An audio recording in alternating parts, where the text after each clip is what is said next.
All right, up next, ladies and gentlemen, coming to us from more than 200 years ago. Ladies and gentlemen, you want to do 50-50 now? We're going to do it after Ben Franklin. Yeah.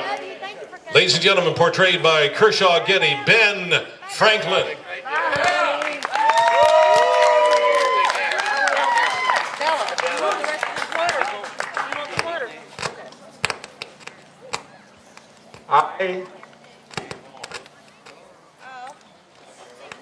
Perhaps I'm not. I will stand behind the podium, okay? I was given 6 minutes to speak. I'm old.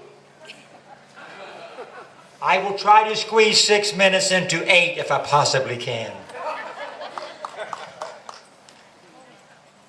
We've heard much said today about those great documents, which I signed. I have heard not one false statement made today. And as we remember the first few words of the Declaration of Independence, we think about, is this that time when in the course of human events? And then we recall the first few words of the preamble to the Constitution, we the people. As we go through our few minutes today, I want you to remember those two parts of those two great documents. But first I want to tell you a story that happened to me just today. As I hitched up my wagon and my very old pony, and I started on my journey to this beautiful camp, I noticed the fields and the meadows and the beautiful mountains and the lovely trees that are beginning to turn, and I thought, America is beautiful. I thought that these trees and these meadows and these mountains were speaking to me. But then I said, other countries have beautiful mountains, and other countries have beautiful trees that are changing in the fall of the year. So it's not the mountains and the hills. That is not what makes America beautiful. And as my pony stumbled along the road and crossed the bridge, I saw a babbling brook. And I realized that that brook was taking its refreshing waters down to the fields to nourish those fields for the growth of the sustenance of the people. And I thought, America is beautiful. But then again, other countries have beautiful meadows and beautiful brooks and beautiful vegetation. And I thought, well, no, that's not what makes America beautiful. And then as my journey toward this place continued, I saw children playing in a yard. They were laughing and they were happy. And then the melodious sound of their voices drifted over to me, and I smiled with great joy and thought, oh, but America is beautiful. But alas, is America beautiful because America has laughing children who play in the yards? No, other countries have children who laugh in their innocence and in their beauty. So that's not what makes America beautiful. And as I passed the courthouse, I saw a flagpole standing majestically in front with the great stars and stripes flowing in the wind. And I thought, what great pride that we all put in that symbol of America, that great and beautiful star that symbolized our states and the stripes, the original 13. But then again, other countries have flags and symbols that they love. So that's not what makes America beautiful. And then I realized what makes America beautiful. Liberty makes America beautiful. Freedom makes America beautiful. And the people who cherish those wonderful, wonderful freedoms. That is what makes America beautiful. And as I thought on these things, I remembered as I was in the Constitutional Convention and I looked upon the chair in which General Washington was sitting. He was the president of our convention.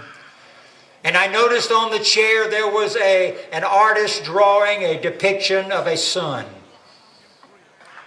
And I could not decide if that sun was rising or if that sun was setting. And when the convention drew to a close and I realized that we had drafted this wonderful and great document called the Constitution of the United States, I rejoiced in the fact that it was a rising sun. And I was excited, and I left that courthouse, and a lady came to me and she said, "Dr. Franklin, what have you given us, a republic or a monarchy?" And I said, "A republic, ma'am, if you can keep it." And then I had the unprecedented opportunity of being able to come to this time in this time machine, which I did invent. I did not invent the internet, but I did invent the time machine. And I realized as I thought about that sun, I said it was rising, but now it's setting.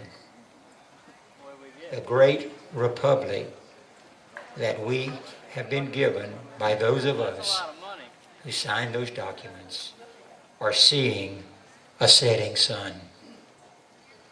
And I grieve to think that what we gave you with our lives, our fortune, and our sacred honor was something that you would not cherish and that you would not keep. And so I ask you today as I close, please remember that you and only you have the power, we the people, to rise up and regain the republic that we gave you. Only you can do it. Because as I said to George Washington on that day, as we were beginning to sign that Constitution, or before we did, when we were arguing and fighting, I said, "Sir, I have lived long, and the longer I live, the more convincing proofs that I see that God governs in the affairs of men, and that if He can see the sparrow fall, and He can get us through this great war for independence, surely He can preserve this country. Will you not let God turn His back on us? Will you stand up and defend the country that we gave you?" I want this dear friend of mine to come forward right now, and I want she and I will tell you, we are going to quote to you We the People, the preamble to the Constitution. I'm going to ask all of you to join me, please. And as we do it, I will leave this stage and hope and pray that you will let God govern in the affairs of this great country.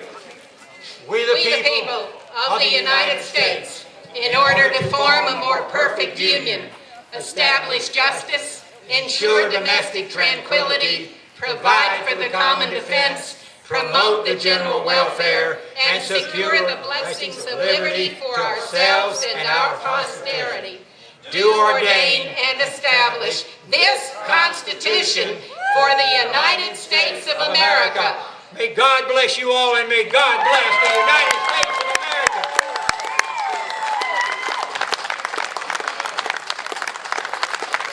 Benjamin Franklin, thank you.